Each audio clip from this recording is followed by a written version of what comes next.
Have you ever laid down at night, desperate for rest, only to find your mind racing faster than ever? Thoughts tumble in, unfinished work, bills, conversations replaying, and instead of sleep, you feel trapped in a storm of anxiety. You want a peaceful life, but your mind refuses to give you one. This is a reality so many of us face. The body is exhausted, but the mind will not be still. And the harder we try to force calm, the more restless it becomes. But what if the problem isn't that your mind is restless? What if the real issue is the way we relate to that restlessness? Buddhist teachings remind us that the mind's agitation is not a sign of failure. It's part of being human. Just as the wind changes direction and the ocean rises and falls, so does thought and feeling. Anxiety doesn't have to define you. Within the very storm, there is a calm mind waiting to be discovered. Steady, quiet. In this video from Infinite Buddhist Teachings, we will explore how to meet anxiety with wisdom instead of fear, how to uncover inner calm without forcing the storm to stop, and how to live a peaceful life, even in a world that never slows down. Stay with me, because the peace you're looking for may be closer than you think. Part 1. The nature of the restless mind. Anxiety isn't a verdict on your character. It's weather moving through the sky. Sometimes it arrives as a breeze you barely notice. Sometimes it barrels in like a front that rattles the windows. You don't negotiate with a storm. You learn where to stand. The tall grasses know this. When gusts rise, they bend. That single gesture, softening instead of bracing, is the core move behind a peaceful life. In the language of Buddhist teachings, it's the shift from fighting experience to relating wisely to it. Letting a calm mind meet what comes rather than trying to control the wind. Psychologically, anxiety is the mind's prediction engine working overtime.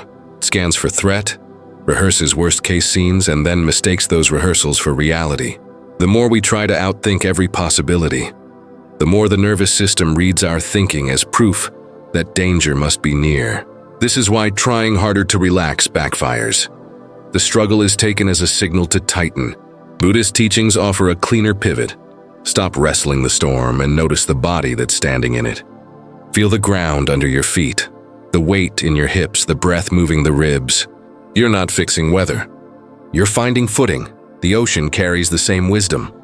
At the surface, waves are loud, bright, and insistent, like the chatter of anxiety. Yet a few meters down, the water is slower. Deeper still, it's steady, heavy, quiet. A calm mind isn't a surface without waves. It's the remembered depth beneath them. When you place attention in the belly and let the exhale lengthen, it's like dropping an anchor. The waves don't vanish, but the boat stops being tossed. This is not about controlling thought. It's about reconnecting with what holds thought, the wide, stable sea of awareness. From there, even intense sensation can be allowed to rise, peak, and pass without pulling you under. Notice how both images, the wind and the ocean, undo the same mistake. Anxiety fuses us to the surface. The latest thought, the newest surge, the next what if. We clamp down, trying to make the sky still or the sea flat, which only amplifies turbulence. Buddhist teachings invite a different posture. Widen, soften, descend. Widen the frame so a single thought is seen as a cloud in a bigger sky. Soften the body so the nervous system receives a message of safety. Descend attention from the forehead into the torso so sensation is felt rather than narrated. Each of these moves tells the system, this is uncomfortable, not catastrophic, and physiology follows the message.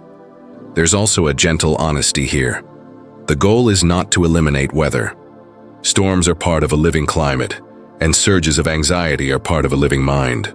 The aim of a peaceful life is resilience, the capacity to let experience move without collapsing around it. When a gust hits, bracing feels logical but brittle. Bending looks vulnerable but proves strong. When a wave rises, arguing with it keeps you at the surface. Remembering depth lets the crest pass overhead while you remain grounded below. Over time, this becomes trust. You start to know yourself not as the passing conditions, but as the capacity that can host them. A small, precise practice can help you feel this truth. Choose one breath as an anchor. On the inhale, silently note, here. On the exhale, now. Keep the jaw soft, the shoulders easy, the eyes relaxed in their sockets. If the storm grabs you again, as it will, Notice that tug, then return to here now. You're not pushing waves away. You're returning to depth. You're not commanding the wind to stop. You're learning how to stand. This is the living heart of Buddhist teachings. Peace isn't the absence of weather. It's the discovery that the sky was never in danger. From that discovery, a calm mind becomes less a special state and more a way of meeting life as it is. Part 2. Buddhist teachings on anxiety and stress. Anxiety is like holding water in your hands. The tighter you squeeze, the faster it slips away. That image captures how many of us deal with stress. We fight to control every outcome, and in doing so, we exhaust ourselves. The Buddha's first teaching, the Four Noble Truths, is often misunderstood as heavy philosophy, but at its heart, it's simple psychology. The first truth is that suffering is part of life. Anxiety, fear, dissatisfaction are not personal failures, but part of being human. The second truth is that much of this suffering comes from craving and resistance. The endless push for life to be different than it is. The endless pull to secure what cannot be secured.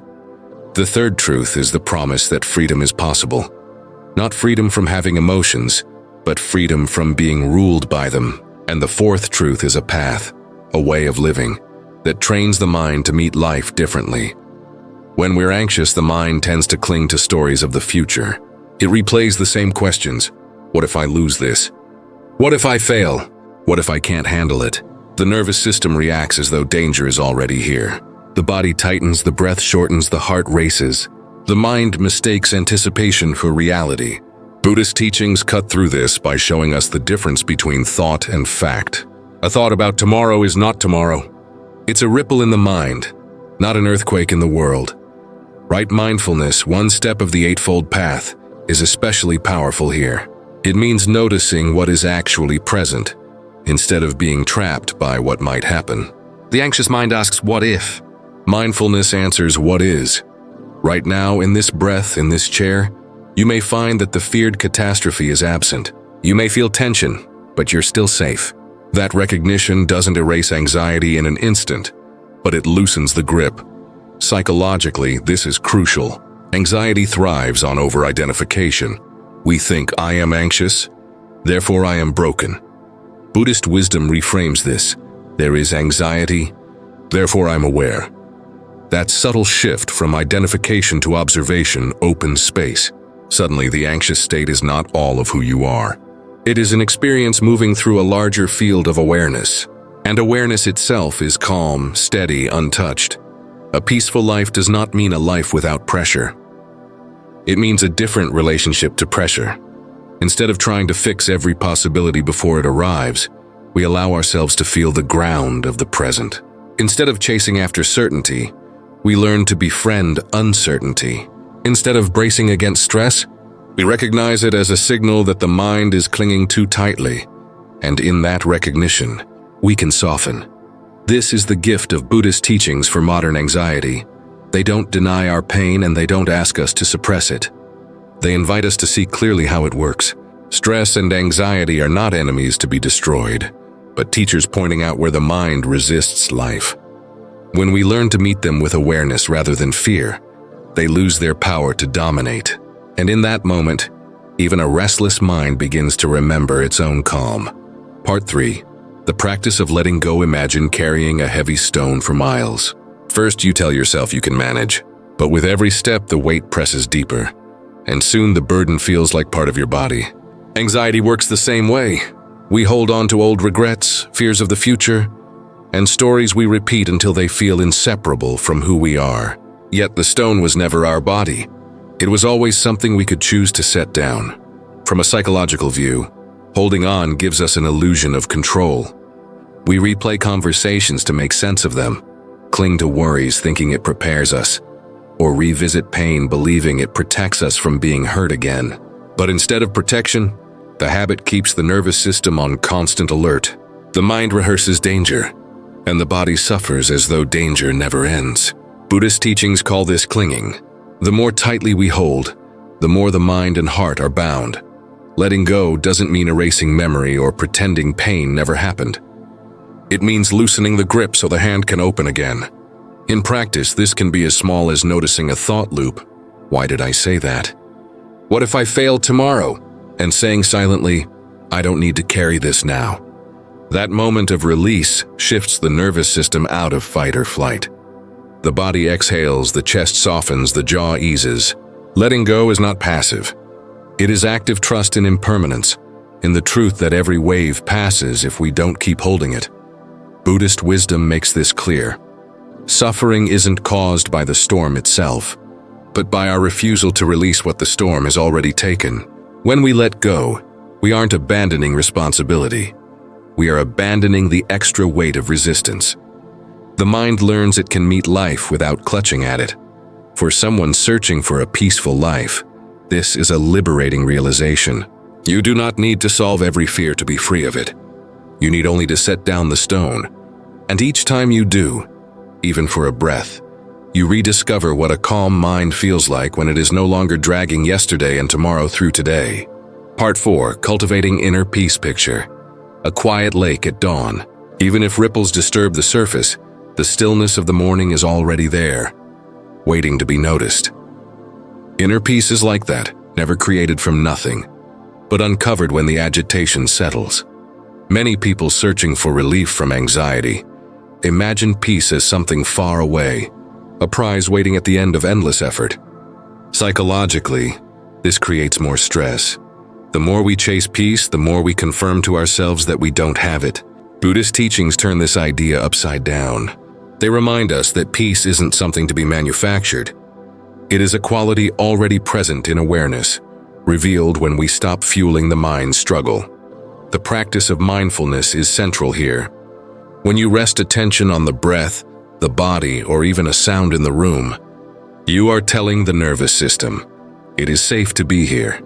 This doesn't erase the thought of danger, but it interrupts the cycle of anticipation. Slowly, the body shifts from survival mode to presence. Over time, the mind learns that it doesn't need to keep scanning the horizon. It can rest in what is directly before it. Compassion is the second pillar of inner calm. Anxiety often speaks in harsh tones. You're not ready. You're failing. You should be better by now. Meeting that inner voice with kindness changes everything. A simple phrase, may I be safe, may I find peace, softens the edges of fear. From a psychological view, this works because the body responds to kindness the same way it does to safety. When you treat yourself with compassion, tension unwinds, the heart rate steadies, and a calm mind emerges not from force, but from gentleness. A peaceful life doesn't mean silence all around you. It means carrying silence within you, so that even in noise, even in uncertainty, there is space inside that remains untouched. Buddhist wisdom doesn't promise to erase storms, but it does offer a way to live without being swept away by them.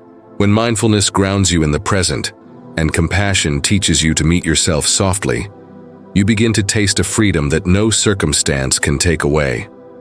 Part 5. Stories of transformation. Think of a forest after a wildfire. First glance, it looks like devastation.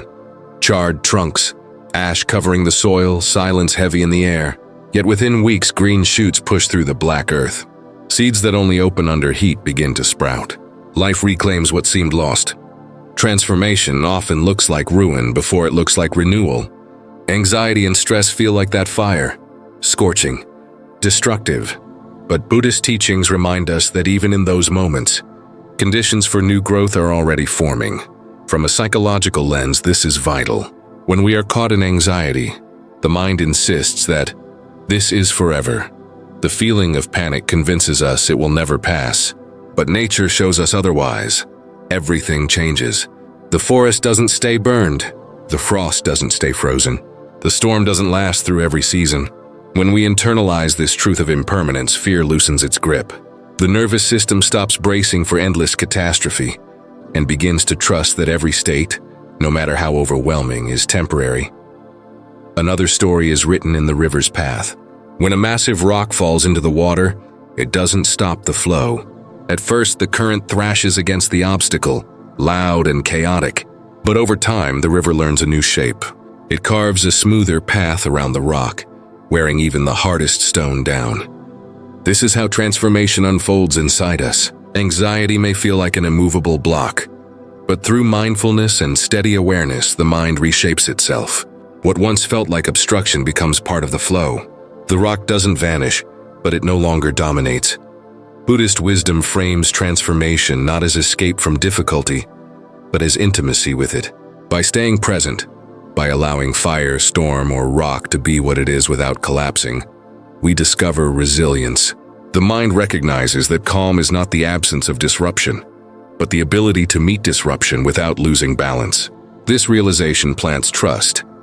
If growth can emerge from fire and rivers can adapt to stone, then your own anxious heart can learn to bend, soften, and move with life instead of against it. In this way, the world itself tells stories of transformation every day. They remind us that we are not alone, not broken, not trapped. We are participants in a rhythm as old as the earth. Difficulty arises, change happens, renewal comes. A peaceful life does not avoid this rhythm. It walks in harmony with it. And in walking that way, a calm mind becomes less an exception and more a natural expression of who we already are. Conclusion. Walking lightly in a heavy world, at the end of it all, the teaching is simple.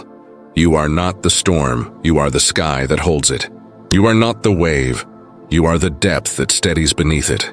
The restless mind can feel overwhelming, but Buddhist teachings show us that beneath every gust, beneath every ripple, there is something unshaken. A peaceful life is not one without difficulty. It is a life that knows how to meet difficulty with gentleness. When anxiety rises, it feels urgent, permanent, defining. Yet impermanence whispers a different truth. This too will pass. Just as frost melts under the sun and forests renew after fire, your nervous system, your thoughts, your feelings, all of them move in cycles. Nothing stays forever, and in that realization there is freedom. To live with a calm mind is to stop demanding that life be quiet before you can rest. It is to find rest within the noise. A single breath can be that doorway. One pause, one moment of noticing, here now. Each time you do, you return to the depth that cannot be disturbed. So walk lightly, even when the world feels heavy. Trust that anxiety is weather, not identity. Remember that compassion toward yourself is not weakness. It is the strength that allows you to stay present. And know this, the inner peace you long for has never left you. It waits, patient as the dawn, rising again and again the moment you turn to see it.